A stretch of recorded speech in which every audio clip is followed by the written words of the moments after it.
এমনি বরষা ছিল সেদিন, শিয়রে প্রদীপ ছিল মলিন। ওয়েলকাম বন্ধুরা, ওয়েলকাম টু নুপুরস কিচেন। আজ আমি একটা ছোট্ট সন্ধেবেলা ইভিনিং স্ন্যাক্স একটা নিয়ে এসেছি আপনাদের সামনে। বর্ষা মুখর দিন, এখন চারপাশে প্রচণ্ড বৃষ্টি হচ্ছে, জল জমে গেছে সব জায়গায়। তো সন্ধেবেলায় একটুখানি জলখাবার কিছু একটু খেতে ইচ্ছে করে, টকটক ঝাল ঝাল, তাই এটা তৈরি করেছি। খুবই সামান্য একটা কতগুলো জিনিস দিয়ে, যেগুলো ঘরেই থাকে। তো আমার কাছে ছোলা ভাজা ছিল, আর অন্য কিছুই ছিল না। ঝুড়ি ভাজা বা দিলে আরও একটু বেশি, বাদাম ভাজা এগুলো দিলে আর একটু ভালো হতো। তো ঠিক আছে, চলুন। তো আমি নিয়ে নিয়েছি ছোলা ভাজা। এখানে আমি এটা প্যাকেটের ছোলা ভাজা কিনে এনেছি।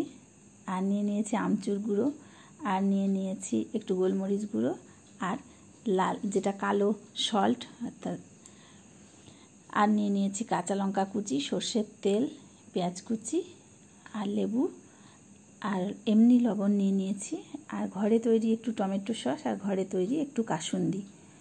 তো এগুলো দিয়েই আমরা সন্ধেবেলার এই চাটটা তৈরি করব।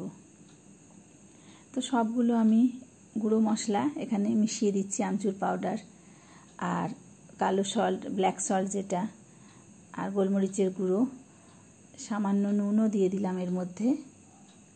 প্যাকেটের ছোলা ভাজাতে সামান্য নুন থাকে।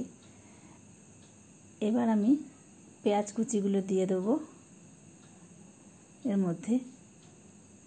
এটা খেতে খুব ভালো লাগে, কিন্তু সন্ধেবেলায় বেশ জমে যায় সন্ধেবেলাটা। কাঁচা সর্ষের তেল একটু দিয়ে দিলাম,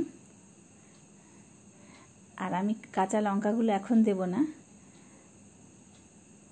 আর ওপর থেকে ছড়িয়ে দিচ্ছি এক ফালি লেবু কেটে নিয়েছিলাম, সেই লেবুর রস দিয়ে দিলাম আমি।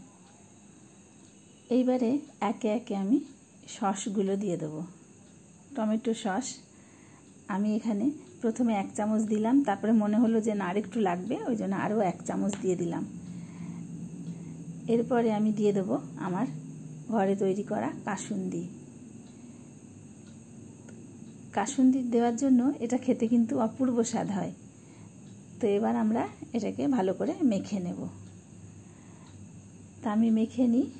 সব শেষে আমি লঙ্কা কুচিগুলো দেব, কারণ সবাই তো ঝাল খায় না বাড়িতে, তো সেই কারণে। তো আমি এটাকে মেখে নিচ্ছি। আর বাইরে কিন্তু প্রচুর জোর বৃষ্টি চলছে। দেখুন আমার হয়ে গেছে এটা। আমি উপর থেকে কাঁচা লঙ্কাগুলো ছড়িয়ে দিয়েছি, একটু লেবু রেখে দিয়েছি পাশে, যার লাগবে সে নিয়ে খাবে লেবুটা। এটা খেতে খুব ভালো হয়। তো সন্ধেবেলায় খেতে খেতে গল্প করা যায় বসে ঘরের মধ্যে, আর এর সঙ্গে গরম গরম চা হলে তার কথাই নেই। তো এইভাবে তৈরি করে খান। খেয়ে কেমন হলো আমাকে জানাবেন সবাই। সবাই ভালো থাকবেন, আর অবশ্যই মাস্ক আর স্যানিটাইজার ব্যবহার করবেন। ধন্যবাদ।